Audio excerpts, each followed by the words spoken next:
बिस्मिल्लाहिर्रहमानिर्रहीम। I am Raja Junaid. Previous lecture के अंदर हम लोग कैपेसिटर्स के बारे में पढ़ रहे थे और कैपेसिटर के बारे में जितनी भी जनरल चीज़ें थीं, उसकी कंस्ट्रक्शन से लेके उसके दरमियान जब डाइलेक्ट्रिक मीडियम इंट्रोड्यूस करवाया जाता है तो उसकी कैपेसिटेंस की क्या वैल्यू होती है, वहाँ तक हम लोग सारी चीज़ें मालूम कर चुके थे और इक्वेशन के मुताबिक भी उन चीज़ों को लिख चुके थे। अगर मेजर इक्वेशंस में लिखूं तो हम लोगों के पास कैपेसिटेंस की वैल्यू वैसे आ रही थी A epsilon not divided by D, और जब हम लोग कोई मीडियम इंट्रोड्यूस करवा रहे थे तो तब हमारे पास आ रही थी a relative permittivity into epsilon not divided by D, या इसको हम लोग ऐसे भी करके लिख रहे थे कि capacitance of medium is equal to relative permittivity into capacitance of vacuum. ठीक है, कि जब आप लोगों के पास कैपेसिटर की प्लेट्स के दरमियान में वैक्यूम होगा तो वो जो जब आप मीडियम इंट्रोड्यूस करेंगे तो वो इक्वल होगा relative permittivity into the capacitance of vacuum. आज हम लोग आगे चलते हैं और हमारे जहन में एक सवाल भी आता है अक्सर कि हम लोगों ने तो अभी तक जो कैपेसिटर पढ़ा है वो सिंपल ये पढ़ा है कि हम लोगों के पास दो प्लेट्स हैं और वो दो प्लेट्स बस ऐसे सीधे जाके आप लोगों के पास इस तरह बैटरी के साथ कनेक्ट हो जाती हैं। फॉर एग्जांपल ये अगर मेरे पास पॉजिटिव है, ये मेरे पास नेगेटिव टर्मिनल है, तो हम लोगों ने ये पढ़ा है कि यहाँ से ऐसे सीधे आके वो हम लोगों के पास ऐसे कनेक्ट हो जाती हैं ऐसे। ठीक है, और ये अगर पॉजिटिव टर्मिनल ये नेगेटिव, तो यहाँ पे पॉजिटिव चार्जेस अपीयर होना शुरू हो जाते हैं। मगर अभी तक हम लोगों ने ये नहीं पढ़ा, और क्या पता आप लोगों के जहन में सवाल भी आया हो कि एक से ज़्यादा कैपेसिटर अगर एक दूसरे के साथ कनेक्ट किए जाएं मुख्तलिफ तरीक़ों से, अब वो मुख्तलिफ तरीके क्या होंगे उनको भी इंशाल्लाह हम लोग डिटेल में डिस्कस करेंगे। मगर जब एक से ज़्यादा कैपेसिटर एक दूसरे के साथ कनेक्ट किए जाएंगे तो उस टाइम पे ये जो कैपेसिटर्स हैं इनकी क्या बनेगी, कम्बिनेशंस। ठीक है, तो हम लोगों ने अभी तक कैपेसिटर की कम्बिनेशन के ऊपर बात नहीं की, तो आज के लेक्चर में हम लोग कैपेसिटर की कम्बिनेशन के ऊपर ही बात करने वाले हैं। और उसमें मेजरली जैसे रेजिस्टेंस की कम्बिनेशन में हम लोगों ने सीरीज पे बात की थी और इसी तरह पैरेलल पे हम लोगों ने बात की थी, और वो ये चीज़ें आप लोग 9th या 10th के अंदर, स्पेशली 10th के अंदर ये दोनों चीज़ें आप लोग कवर कर चुके हैं। तो यहाँ पे भी कुछ वही वाले कंसेप्ट रिपीट होने वाले हैं, मगर थोड़ी सी चीज़ें डिफरेंट होंगी। कैसे डिफरेंट होंगी वो भी देखते हैं। तो चलते हैं आज के अपने टॉपिक की तरफ, जो कि है कम्बिनेशंस ऑफ कैपेसिटर्स।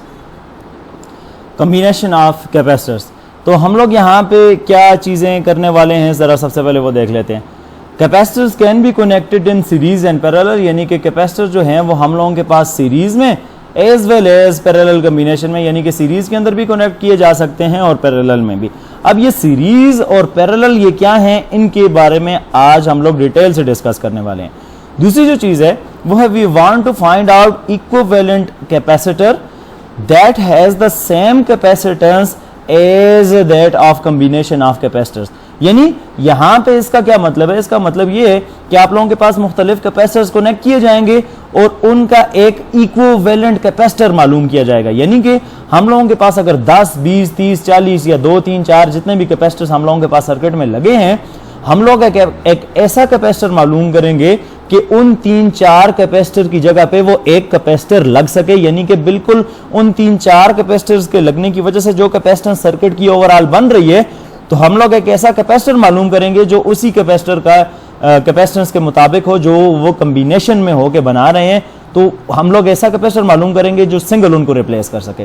तो इसको हम लोग बोलते हैं इक्विवेलेंट कैपेसिटर, और जो कैपेसिटेंस मालूम करेंगे तो हम लोग बोलेंगे equivalent capacitors.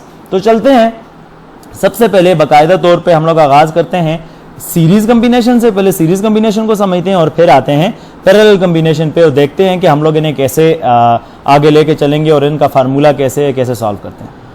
Series combination of capacitor, यानी कि अगर हम लोग सीरीज कम्बिनेशन को डिफाइन करें तो हम लोग ऐसे डिफाइन कर सकते हैं, the combination of capacitor in which there is only one path for the flow of the current. यानी कि ये वो कम्बिनेशन होगी कैपेसिटर्स की जिसके अंदर सिर्फ और सिर्फ हमारे पास एक ही रास्ता होगा करंट के फ्लो के लिए। अब देखें, मैं आप लोगों को एक चीज समझाता हूं कि अगर मेरे पास फॉर एग्जांपल ये बैटरी है, ठीक है, ये पॉजिटिव टर्मिनल ऑफ बैटरी आ गया और ये मेरे पास आ गया negative terminal of the battery. तो यहां से अगर करंट ऐसे फ्लो करके यहां से ऐसे वापस आ रहा है, ठीक है, और यहां दरमियान में मैंने फॉर एग्जांपल इधर एक कैपेसिटर लगाया हुआ है, ठीक है, इधर एक दूसरा कैपेसिटर लगाया हुआ है, ठीक है, इधर एक तीसरा कैपेसिटर लगाया हुआ है। ये मैं वैसे ही आपको एक रफ बना के दिखा रहा हूं। तो अगर ये मेरे पास 3 कैपेसिटर लगाए हुए हैं तो यहां पे अगर देखें तो यहां पे इसके फ्लो के लिए रास्ता कितना एक ही है, ये एक ही पाथ है, यानी कि करंट पहले इधर आएगा, यहां से ऊपर जाएगा ऐसे, यहां से इधर आएगा और यहीं से वापस आके इधर। तो इसका मतलब है यहां पे इसके फ्लो के लिए सिर्फ और सिर्फ मेरे पास कितना रास्ता है, सिर्फ और सिर्फ मेरे पास एक ही रास्ता है। तो अब जब भी आप लोगों के पास कोई ऐसा सर्किट हो जिसके अंदर सिर्फ ओनली वन पाथ हो फ्लो के लिए करंट के, तो वो उसके अंदर जितने भी आप लोग लोड लगा रहे हैं या कैपेसिटर लगा रहे हैं जैसे C1, C2, C3, तो इनको हम लोग नाम देंगे किसका, इस सर्किट को हम लोग नाम देंगे सीरीज सर्किट का। और इसके अंदर अगर फॉर एग्जांपल रेजिस्टेंस लगा है तो वो सीरीज कॉम्बिनेशन ऑफ रेजिस्टेंस हो जाएगा। यहां पे हमारे पास कैपेसिटर लगे हैं तो वो सीरीज कॉम्बिनेशन ऑफ कैपेसिटर हो जाएंगे। तो अभी इसकी डायग्राम को बाकायदा तौर पे ठीक करके बनाते हैं और फिर उसको जरा स्टडी करने की कोशिश करते हैं कि हम लोग इक्विवेलेंट कैपेसिटेंस कैसे निकाल सकते हैं। अच्छा जी, यहाँ पे सीरीज के अंदर यानी कि करंट के फ्लो के लिए एक ही रास्ता है। तो आप लोगों के पास यहाँ पे कैपेसिटर लगे हुए हैं, एक की कैपेसिटेंस है C1, एक की कैपेसिटेंस है C2 और एक की कैपेसिटेंस है C3। यानी कि ये 3 कैपेसिटर लगे हुए हैं सीरीज के अंदर एक ही रास्ते, एक ही ब्रांच में, यानी कि करंट के फ्लो के लिए एक ही रास्ता है। अब हम लोगों ने यहाँ पे C इक्विवेलेंट निकालनी है, यानी कि इस कैपेसिटर की कैपेसिटेंस प्लस इस कैपेसिटर की कैपेसिटेंस प्लस इस कैपेसिटर की कैपेसिटेंस, तो इनकी ओवरऑल जितनी भी कैपेसिटेंस हम लोगों के पास निकलेगी उसकी जगह पे ये 3 कैपेसिटर लगाने की जगह पे हम लोग एक कैपेसिटर अगर लगाएं तो कितनी कैपेसिटेंस बनेगी, तो वो कोई फार्मूला होगा जिससे निकालेंगे। तो हम लोग इसको C इक्विवेलेंट कह रहे हैं। तो यहाँ पे प्लस वाला काम नहीं होगा, यहाँ पे क्या होगा उस चीज को जरा देखते हैं। और सबसे पहले हम लोग ये समझने की कोशिश करते हैं कि यहाँ पे ये सारे कैपेसिटर चार्ज कैसे होंगे। अब यहाँ पे आप लोगों के पास डेफिशिएंसी ऑफ नेगेटिव चार्जेस है, तो यहाँ से जितने भी चार्जेस हैं वो फ्लो करके नेगेटिव इधर आ जाएंगे। तो इसके ऊपर क्या चीज कौन सा चार्ज अकमुलेट होगा, पॉजिटिव। पॉजिटिव की वजह से इस तरफ कौन सा चार्ज अकमुलेट होगा, नेगेटिव। और ये नेगेटिव इधर अटैच है तो यहाँ पे नेगेटिव चार्जेस अकमुलेट होंगे, जिसकी वजह से यहाँ पे कौन से चार्जेस अकमुलेट होंगे, पॉजिटिव। यहाँ पे पॉजिटिव है तो इसकी वजह से इस पे नेगेटिव, और यहाँ पे नेगेटिव है तो इसकी वजह से यहाँ पे पॉजिटिव। यानी कि अगर यहाँ पे देखा जाए तो जितने भी कैपेसिटर हैं वो एक दूसरे के ऊपर डिपेंडेंट हैं, ठीक है, और यानी कि वो एक दूसरे को चार्जिंग और डिस्चार्जिंग में हेल्प कर रहे हैं। जैसे कि ये इसकी प्लेट ये वाली चार्ज हुई, इसने ये चार्ज किया, इसकी वजह से ये चार्ज हुई, फिर ये, और इधर नेगेटिव था इधर पॉजिटिव हुआ। यानी कहने का मतलब ये है कि यहाँ पे जितने अमाउंट ऑफ चार्ज इधर स्टोर होगा उतना ही नेगेटिव चार्ज इधर, जितना नेगेटिव चार्ज इधर उतना पॉजिटिव चार्ज इधर, जितना पॉजिटिव चार्ज इधर उतना इस C2 की नेगेटिव प्लेट पे, और जितना इधर नेगेटिव इतना पॉजिटिव चार्ज इधर C2 की प्लेट पे। कहने का मकसद ये है कि इस वाले अगर हम लोग कॉम्बिनेशन के अंदर देखें तो हम लोगों के पास जितने भी यहाँ पे कैपेसिटर के ऊपर चार्ज स्टोर होने वाले हैं वो सारे के सारे सेम होंगे। फॉर एग्जांपल अगर यहाँ पे जो चार्ज है वो अगर मेरे पास स्टोर होता है Q1, यहाँ पे Q2, यहाँ पे Q3, तो ओवरऑल जो मेरे पास चार्ज होगा वो यहाँ पे हो जाएगा Q1 इक्वल होगा Q2 के, वो इक्वल होगा Q3 के, और इस सारे को मैं कह सकता हूं कि ये इक्वल हो गया मेरे पास किसके, Q के। क्योंकि ये प्लेट चार्ज हुई तो सेम चार्ज इधर आया, इसकी वजह से सेम चार्ज इधर आया, इधर नेगेटिव हुई तो इधर पॉजिटिव सेम चार्ज आया, इसकी वजह से इधर नेगेटिव, तो यानी कि सब के ऊपर सेम चार्ज स्टोर हुआ। तो मैं लिख सकता हूं Q1 equals to Q2 equals to Q3 equals to Q। अब चलते हैं जरा यहां पे जो जर्नल इक्वेशन है हमारे पास, जरा उसे देखते हैं वोल्टेज के लिए। अच्छा, जब भी मेरे पास सीरीज के अंदर वोल्टेज होगी, सीरीज के अंदर कोई भी लोड लगे हुए हैं मेरे पास, तो वहां पे वोल्टेज ड्रॉप होती है। ये C1 के क्रॉस ड्रॉप होगी, C2 के क्रॉस ड्रॉप होगी, C3 के क्रॉस ड्रॉप होगी। तो मेरे पास वोल्टेज जो है फॉर एग्जांपल अगर C1 के क्रॉस जो है वो वोल्टेज में लिख लेता हूं V1, इसी तरह लिख लेता हूं V2, इसी तरह लिख लेता हूं V3। तो ये डिफरेंट वोल्टेजेस, इधर ड्रॉप होगी जो बच जाएगी, वो इधर ड्रॉप होगी जो बच जाएगी इधर, तो ये डिफरेंट होंगी एक दूसरे से। तो जरा इसकी वैल्यू लिखते हैं। अच्छा जी, हमारे पास जर्नल इक्वेशन क्या होती है कैपेसिटर की, वो होती है Q is equal to C into V। यहां पे Q1 है तो यहां पे C1 V1 हो जाएगा, ठीक है। अगर इससे मैं V की वैल्यू निकालूं, इससे V की वैल्यू, तो ये हो जाएगा V1 is equal to Q1 divided by C1। अब Q1 को तो ऑलरेडी हम लोगों ने किसकी इक्वल कह दिया है, Q के, तो लिहाजा इसी इक्वेशन को मैं लिख सकता हूं V1 की इक्वेशन को, बल्कि यहीं आगे लिख लेता हूं, V1 की इक्वेशन को लिख लेता हूं Q डिवाइडेड बाय C1। इसी तरह V2 की इक्वेशन को लिख सकता हूं Q डिवाइडेड बाय C2, और इसी तरह V3 के लिए Q डिवाइडेड बाय C3। तो कैपेसिटेंस डिफरेंट है, पोटेंशियल भी डिफरेंट है, चार्जेस सब पे सेम थे, क्योंकि ऑलरेडी वो हम लोग देख चुके हैं अकॉर्डिंग टू दिस इक्वेशन। अब ये तीनों रिलेशन अगर मेरे पास आ गए हैं, तो मैं यहां पे ओवरऑल जो पोटेंशियल है वो मालूम करना चाहता हूं। तो ओवरऑल पोटेंशियल सीरीज के अंदर हो जाएगी V is equal to V1 plus V2 plus V3, क्योंकि हमें पता है सीरीज के अंदर पोटेंशियल ड्रॉप होती है और वो उनके समेशन के सम की इक्वल होती है। तो यहां पे जरा वैल्यूज पुट करना शुरू करते हैं, तो देखते हैं हमारे पास क्या वैल्यूज आ रही हैं, उन्हें देखते हैं। तो अब जरा देखें, यहां पे हो जाएगा V इज इक्वल टू, इस वैल्यू पुट करें जरा V1 की जगह पे, वो हो जाएगा Q divided by C1 plus Q divided by C2 plus Q divided by C3। इन सब में क्या कॉमन है, Q, तो ये Q को अगर मैं बाहर निकाल दूं यहां पे, ये बच जाएगा 1 divided by C1 plus 1 divided by C2 plus 1 divided by C3। सही है। और अगर इस Q को यहां पे इस तरफ मैं नीचे डिवाइड कर दूं, इस तरफ, इस Q को यहां पे नीचे इस तरफ अगर मैं डिवाइड कर दूं, तो ये मेरे पास बन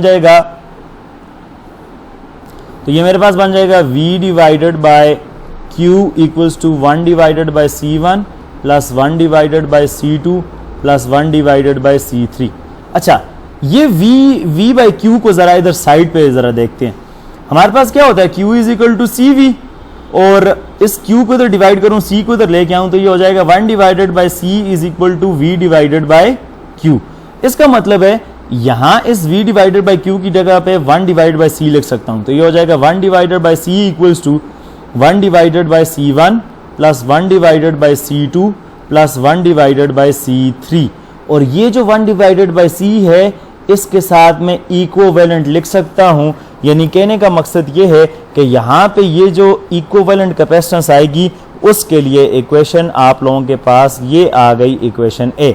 यानी कि आप लोगों के पास अगर कैपेसिटर C1 की मालूम है, तो वो 1 डिवाइडेड बाय इस तरह करके पुट करेंगे, फिर 1 डिवाइडेड बाय C2 करके पुट करेंगे, 1 डिवाइड बाय C3। इन सब को आप लोग डिवाइड करके ऐड करेंगे, तो आप लोगों के पास 1 डिवाइड बाय C इक्विवेलेंट, और उसे जब उल्टाएंगे तो C इक्विवेलेंट की आप लोगों के पास वैल्यू आ जाएगी। और वो जो C इक्विवेलेंट की वैल्यू है, वो आप लोगों को यहाँ पे इन तीनों कैपेसिटर्स, यानी कि अगर इसे मैं ब्लू कलर से शो करूं, तो इस कैपेसिटर के लिए भी, इस कैपेसिटर के लिए भी और इस कैपेसिटर के लिए भी एक ऐसी कैपेसिटेंस जिसे हम लोग C इक्विवेलेंट का नाम दे रहे हैं, वो हमें शो करेगी, जो कि हम लोग इन तीनों कैपेसिटर की जगह पे एक सिंगल कैपेसिटर भी यूज कर सकते हैं। यानी इनकी अगर अलग अलग कैपेसिटेंस हो और हम लोग कैलकुलेट करें, तो वो हमारे पास कैपेसिटेंस आए, फॉर एग्जांपल, वैसी एग्जांपल दे रहा हूं, वो आ जाए 5 माइक्रोफेराड। तो इन 3 कैपेसिटर्स की जगह पे मैं एक कैपेसिटर रिप्लेस कर सकता हूं, जो कि 5 माइक्रोफेराड का हो, यानी कि 3 की जगह पे मैं 1 लगा दूं। तो इक्विवेलेंट का मतलब ये होता है कि तीनों की कॉम्बिनेशन से एक कोई हमारे पास रिजल्ट आ जाना और उसी को यहां पे रिप्लेस कर देना। तो हम लोगों ने आज इसके जो सीरीज कॉम्बिनेशन है उसके अंदर ये सीखा कि हम लोग यहाँ पे इस फार्मूले को फॉलो करते हुए यहाँ पे इसकी इक्विवेलेंट कैपेसिटेंस मालूम कर सकते हैं।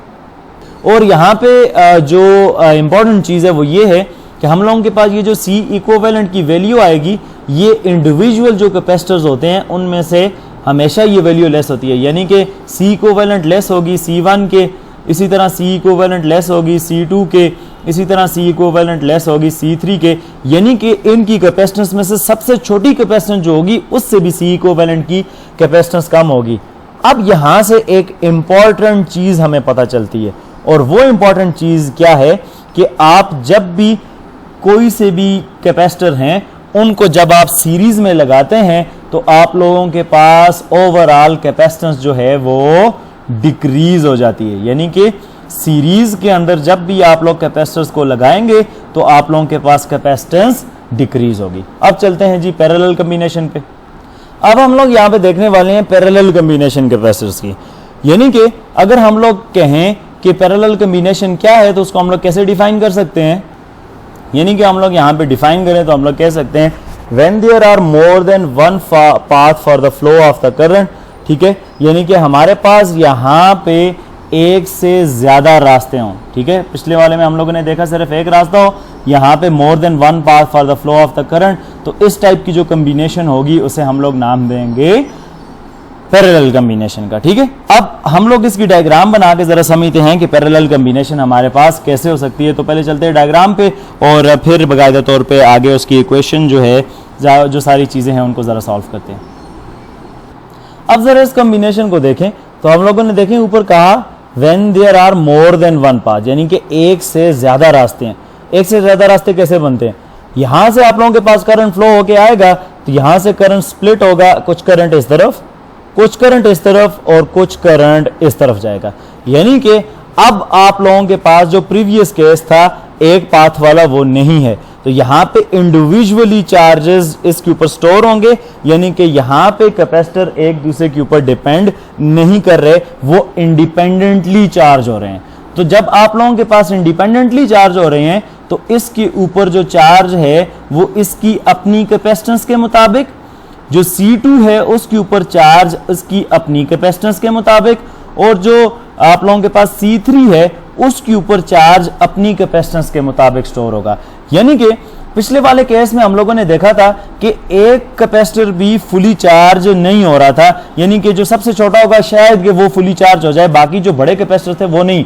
मगर यहां पे जो C1 है वो भी फुली, C2 जो है वो भी फुली और C3 है वो भी फुली। क्यों चार्ज हो रहे हैं, वो इस वजह से क्योंकि हर एक के लिए करंट के लिए रास्ता अब अलग है। जब अलग है तो इसका मतलब है यहां पे जो चार्ज स्टोर हो रहा है वो है Q1, जो इसके लिए चार्ज स्टोर हो रहा है वो है Q2 और जो इसके लिए चार्ज स्टोर हो रहा है वो है Q3, और अब ये आपस में सेम नहीं है। अब जरा यहां पे गौर करें तो ये सारे कैपेसिटर पैरेलल हैं किसके, जो अप्लाइड सोर्स है उसके। तो अगर इसकी पोटेंशियल है मेरे पास V, तो यहाँ पे इसके क्रॉस जो पोटेंशियल ड्रॉप हो रही है वो है V1, इसके क्रॉस V2 और इसके क्रॉस है V3। तो ये सारे आपस में क्या हो जाएंगे, ऐड, यानी कि यहाँ पे पोटेंशियल आएगी V is equal to V1 is equal to V2 is equal to V3। तो ये यहाँ पे ये सारी पोटेंशियल एक दूसरे के इक्वल हो जाएंगे। मगर यहाँ पे जो ओवरऑल चार्ज है Q, वो आप लोगों के पास सम होगा किसका, जो कैपेसिटर 1 के ऊपर चार्ज स्टोर हुआ, जो 2 के ऊपर स्टोर हुआ और जो 3 के ऊपर स्टोर हुआ। तो अगर इसे मैं ऐसे लिखना चाहूं तो मैं इसे लिख सकता हूं कि ओवरऑल जो चार्ज है वो अगर Q है तो मैं इसे लिख सकता हूं Q1 plus Q2 plus Q3। अब सिंपल सी इक्वेशन है कैपेसिटर की, Q is equal to CV, ठीक है। अब देखें Q is equal to CV है, तो यहां पे मैं अलग से करके इन तीनों की इक्वेशंस लिख लेता हूं साइड पे, ठीक है। तो अगर मेरे पास Q1 की बात कर रहा हूं तो Q1 हो जाएगा C1V, क्योंकि अगर V1 लिखता हूं तो वो अगेन फिर V के इक्वल है, तो लिहाजा मुझे V1 V2 लिखने की जरूरत नहीं है। इसी तरह Q2 लिखता हूं तो वो मेरे पास आ जाएगा C2V, इसी तरह Q3 लिखता हूं तो वो आ जाएगा C3V।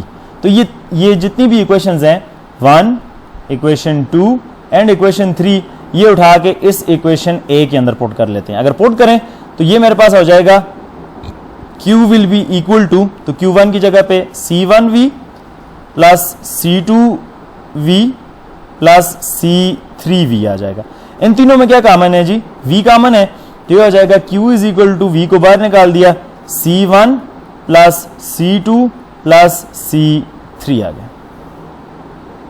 अब अगर इस V को मैं यहां नीचे डिवाइड कर लूं, इस तरफ नीचे डिवाइड कर लूं, तो ये हो जाएगा Q divided by V is equal to C1 plus C2 plus C3। अच्छा जी, अब ये जरा Q डिवाइडेड बाय V को देखते हैं। तो Q is equal to CV होता है ना, ठीक है। अगर V को तो नीचे डिवाइड कर लूं तो ये बच जाएगा C is equal to Q divided by V, यानी कि इस Q डिवाइडेड बाय V की जगह पे ये वाली वैल्यू C की मैं पुट कर सकता हूं। तो ये मजीद मेरे पास इक्वेशन बन जाएगी यहाँ पे C equals to C1 plus C2 plus C3, और इसको मैं लिख सकता हूं इक्विवेलेंट, यानी कि ये मेरे पास आ गया रिजल्ट B। यानी कि यहाँ पे मेरे पास जितनी भी कम्बिनेशंस हैं वो आपस में ऐड हो रही हैं, यानी कि जितनी भी मेरे पास कैपेसिटेंस आ रही थी वो ऐड होके मेरे पास ओवरऑल जो इक्विवेलेंट कैपेसिटेंस है उसकी वैल्यू को बढ़ा रही हैं, ज्यादा कर रही हैं। इसका मतलब ये बना कि आप लोगों के पास जब भी पैरेलल के अंदर कैपेसिटर लगाए जाएंगे तो ओवरऑल कैपेसिटेंस इंक्रीज हो जाएगी। यानी कि अगर मैं यहां पे एग्जांपल दूं तो ये जो पहला कैपेसिटर है, अगर ये मेरे पास है 2 माइक्रोफेराड, दूसरा है 3 माइक्रोफेराड और चौथा है 4 माइक्रोफेराड, तो ये सारे आपस में सिंपली सम अप हो जाएंगे। तो ये हो जाएगा, अगर इन्हें सम अप करें तो 2 + 3 5, 5 + 4 9, तो इस सारों की जगह पे मेरे पास 9 माइक्रोफेराड का एक ही कैपेसिटर हम लोग यूज कर सकते हैं। तो देखें, इंडिविजुअल कैपेसिटर की कैपेसिटेंस कम है मगर उसका ओवरऑल इफेक्ट जो है वो ज्यादा है। यानी कहने का मकसद ये है कि एक पैरेलल कॉम्बिनेशन के अंदर कैपेसिटेंस हम लोगों के पास इंक्रीज हो जाती है, जो कि हम लोगों ने इस रिजल्ट बी के अंदर देख लिया।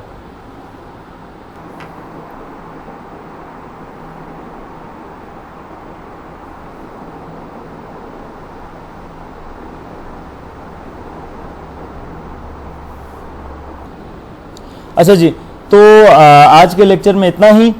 सम अप कर लेते हैं कि हम लोगों ने क्या क्या डिस्कस करना है।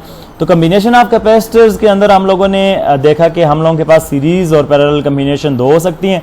फिर हम लोगों ने ये देखा कि हम लोगों के पास इक्विवेलेंट कैपेसिटर जो है वो सीरीज और कम्बिनेशन के केस में हम लोग निकालेंगे और वो कम्बिनेशन के जितने भी कैपेसिटर्स हम लोगों के पास यूज हो रहे हैं उनको रिप्लेस कर देंगे किसी सिंगल कैपेसिटर के साथ। तो सीरीज कम्बिनेशन देखा तो हम लोगों ने कहा कि जब आप लोगों के पास एक ही रास्ता हो फ्लो ऑफ करंट के लिए तो वो जो कम्बिनेशन कहलाती है वो आप लोगों के पास सीरीज कम्बिनेशन कहलाती है, ठीक है, कैपेसिटर्स की। इसी तरह उसके लिए जब हम लोगों ने वैल्यू कैलकुलेट की तो हमें ये बात पता चली कि ये सारे जो इनके ऊपर चार्ज स्टोर होना था वो एक दूसरे के ऊपर डिपेंडेंट था। तो यहाँ पे हम लोगों ने जब उसकी वैल्यू कैलकुलेट की तो हमें ये बात पता चली कि जब भी आप लोग कोई डिफरेंट कैपेसिटर डिफरेंट कैपेसिटेंस के एक दूसरे के साथ कनेक्ट करेंगे सीरीज में तो आप लोगों के पास ओवरऑल कैपेसिटेंस जो है वो सबसे छोटा जो कैपेसिटर है उससे कम हो जाएगी। इसी तरह दूसरी कॉम्बिनेशन जो थी वो हमारे पास थी पैरेलल कॉम्बिनेशन, और पैरेलल कॉम्बिनेशन में हम लोगों ने ये देखा कि जब एक से ज्यादा रास्ते हों for the flow of the current तो वो जो कॉम्बिनेशन कहलाती है वो पैरेलल कॉम्बिनेशन कहलाती है। पैरेलल कॉम्बिनेशन में हम लोगों ने देखा कि हमारे पास एक से ज्यादा रास्ते यहाँ पे मौजूद थे और एक से ज्यादा रास्तों के लिए जब हम लोगों ने देखा तो हम लोगों के पास जो कैपेसिटर थे वो अलग अलग इंडिविजुअली चार्ज हो रहे थे, यानी कि वो अब एक दूसरे पे डिपेंड नहीं कर रहे थे। तो जब हम लोगों ने उसकी कैपेसिटेंस निकाली तो हमें ये बात नजर आई कि जो कैपेसिटेंस हर एक कैपेसिटर की है वो आपस में सम अप होके इक्विवेलेंट कैपेसिटेंस जो है वो इंक्रीज हो जाती है। यानी कि आप लोगों के पास अगर डिफरेंट कैपेसिटर्स मौजूद हैं और उनको आप लोग कंबाइन करके कैपेसिटेंस बढ़ाना चाहते हैं तो आप लोगों ने पैरेलल में कनेक्ट कर लें। जैसे यहाँ पे अगर मैं 5 माइक्रोफेराड का कैपेसिटर चाहता हूँ मगर वो मेरे पास मौजूद नहीं है, मगर मेरे पास 2 और 3 माइक्रोफेराड का कैपेसिटर मौजूद है तो इनको मैं पैरेलल में लगा दूंगा तो वो मेरे पास एक्ट करेंगे जस्ट लाइक अ 5 माइक्रोफेराड कैपेसिटर। यानी कि पैरेलल के अंदर हमारे पास जो कैपेसिटेंस है वो इंक्रीज हो जाती है। आप लोगों के लिए एक छोटी सी असाइनमेंट है, आप लोगों ने क्या करना है कि आपके पास 3 कैपेसिटर्स हैं। पहले की कैपेसिटेंस है 5 माइक्रोफेराड, 3 माइक्रोफेराड एंड 25 माइक्रोफेराड। आप लोगों ने पैरेलल के लिए भी इसकी सी इक्विवेलेंट निकाल के मुझे सबमिट करवानी है और इसी तरह सीरीज के लिए भी आप लोगों ने मुझे जो इसकी कैपेसिटेंस है वो निकाल के सबमिट करवानी है। यानी कि सीरीज पैरेलल के लिए भी सी इक्विवेलेंट निकालेंगे और सीरीज के लिए भी फार्मूले ऑलरेडी मैंने बता दिए हैं। आप लोगों ने इनके लिए डायग्राम भी बनानी है, ये कैसे कनेक्टेड हैं, पैरेलल में तो कैसे हैं, सीरीज में तो कैसे हैं, और साथ में इनकी सी इक्विवेलेंट भी निकाल के सबमिट करवानी है। तो आज के लेक्चर में इतना ही, इंशाल्लाह कल मिलते हैं नेक्स्ट टॉपिक में, नेक्स्ट वीडियो में नेक्स्ट टॉपिक के साथ। तब तक के लिए अल्लाह हाफिज़।